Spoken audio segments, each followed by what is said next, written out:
Good afternoon, students. I hope you all are fit and fine at your home. This is your SSC period, and we are doing chapter number 3. Why do we need parliament? So let's start with the steps. ये इसमें नहीं है, slide में नहीं है, but मैं आपको बता रही हूँ कि जो लोकसभा की इलेक्शंस होती हैं वो 5 इयर्स के लिए चूज़ किया जाता है ना. जो हमारे मेंबर्स होते हैं वो 5 इयर्स के लिए चूज़ किए जाते हैं. जो कंट्री होती है बच्चे वो अलग अलग पार्ट्स में डिवाइड कर दी जाती है, जिसको हम कॉन्स्टिट्यूएंसी बोल देते हैं. और इंडिया डिवाइडेड इनटू, अब इसकी अगर देखा जाए इंडिया जो हमारी कंट्री है उसको 543 कॉन्स्टिट्यूएंसीज में डिवाइड किया गया है. उसमें से जो बिसाइड दिस 543 को छोड़ के 2 मेंबर्स जो हैं वो प्रेसिडेंट खुद नॉमिनेट करता है. तो टोटल सीट्स जो हैं 545 हो जाती हैं. और जो पीपल हैं वो भी इलेक्ट करते हैं एक मेंबर कॉन्स्टिट्यूएंसी से, मतलब 545 में से, एंड मेंबर बन जाता है वो पार्लियामेंट का. फिर एमपीज़ जो हैं वो बिलोंग करते हैं अलग अलग पार्टी से. जो पार्टी जो होती है जो ज़्यादा सीट से विन कर लेती है, जीत जाती है, वो फॉर्म करती है सेंट्रल गवर्नमेंट. अब जो जीतेगा उसकी जो सीट्स हैं वो कितनी होनी चाहिए, 272 और मोर, मतलब 545 का हाफ जो है वो सीट्स या उससे ज़्यादा होनी चाहिए, तभी वो इलेक्शंस जो है वो फॉर्म करे, पार्लियामेंट को फॉर्म कर पाएगा और सेंट्रल गवर्नमेंट को फॉर्म कर पाएगा. अदरवाइज़ वो मतलब नहीं विन करता. जो लीडर बनता है वो मतलब जो होता है लीडर मेजॉरिटी के साथ बनता है.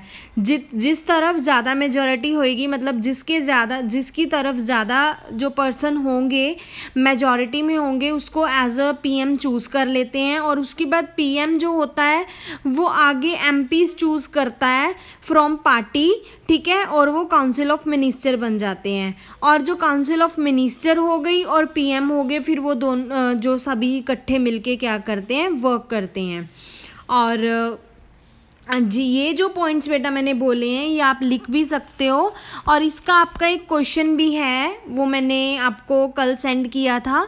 वो क्वेश्चन जो है बिल्कुल वही स्टेप्स यहाँ पे मैंने आपको बताए हैं, वो थोड़े शॉर्टकट में बताए गए हैं, मैंने आपको थोड़ा डिफाइन कर दिया, तो आप वो भी लर्न कर सकते हो. उसके बाद हमारा आ जाता है कि जो पार्लियामेंट है उसका रोल क्या होता है. सबसे पहले तो सिलेक्टिंग द नेशनल गवर्नमेंट, सबसे पहले वो गवर्नमेंट को सेलेक्ट करता है. पार्लियामेंट जो होता है वो एग्जीक्यूटिव और नेशनल गवर्नमेंट को इलेक्टेड एमपीज़, जो ऊपर हम पढ़ के आए हैं स्टेप्स में, जो एमपीज़ इलेक्ट होते हैं उनमें से ये चूज़ करता है. इसमें मिनिस्टर ऑफ एजुकेशन भी आ जाता है, मिनिस्टर ऑफ हेल्थ भी आ जाता है, minister of agriculture and minister of finance आ जाता है.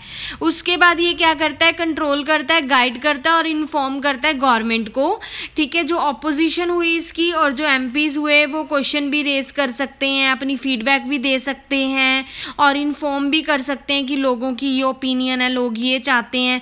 जब भी इनके क्वेश्चन आवर्स होते हैं या डिबेट होती है तब ये क्या करते हैं, एमपीज़ जो होते हैं वो क्वेश्चन पुट भी करते हैं और अपनी ओपिनियन भी देते हैं टू द गवर्नमेंट. उसके बाद थर्ड काम क्या होता है, थर्ड रोल क्या होता है पार्लियामेंट का, मेकिंग लॉज बनाना. All the laws governing our country, जो भी हमारी कंट्री को लॉज रूल्स एंड रेगुलेशन चला रहे हैं वो पार्लियामेंट के द्वारा ही चलाए जाते हैं, बनाए जाते हैं. जिसमें कौन आ जाते हैं, लोकसभा एंड राज्यसभा, जो कि बहुत ही इंपॉर्टेंट रोल प्ले करते हैं टू फॉर्म ए लॉज. उसके बाद आ जाता है यूनिवर्सल एडल्ट फ्रेंचाइज. ऑलरेडी हम ये 7th क्लास में भी पढ़ चुके हैं कि यूनिवर्सल एडल्ट फ्रेंचाइज क्या होता है. It refers to the right to vote in elections. हमारे पास राइट है, अगर हम 18 एज से ज़्यादा हैं और हम अपनी कंट्री के सिटीजन हैं, then we have a right to take participate in elections. हम इलेक्शंस में पार्टिसिपेट कर सकते हैं with the help of our right. तो यूनिवर्सल फ्रेंच अडल्ट फ्रेंचाइज था. उसके बाद आपका नेक्स्ट आ जाता है if all the adults can vote, that means कि अगर 18 एज से ज़्यादा वाले हैं, अगर वो वोट्स में पार्टिसिपेट कर सकते हैं, तो जो टर्न आउट रेशियो है वो 100 तक क्यों नहीं पहुंचती? उसके कुछ रीजंस होते हैं।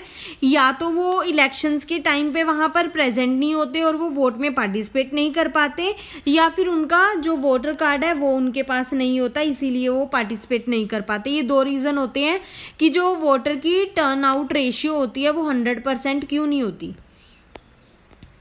How is voter turnout measured?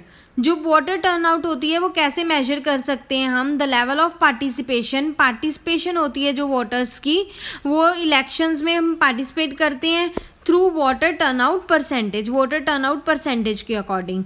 अब वोटर टर्नआउट परसेंटेज वो परसेंटेज होती है जो कि इलिजिबल होते हैं वोटर, जो कि इलेक्शंस में वोट्स डाल सकते हैं। अब इलिजिबल कौन होंगे? जिनकी एज मोर देन 18 है। ओके,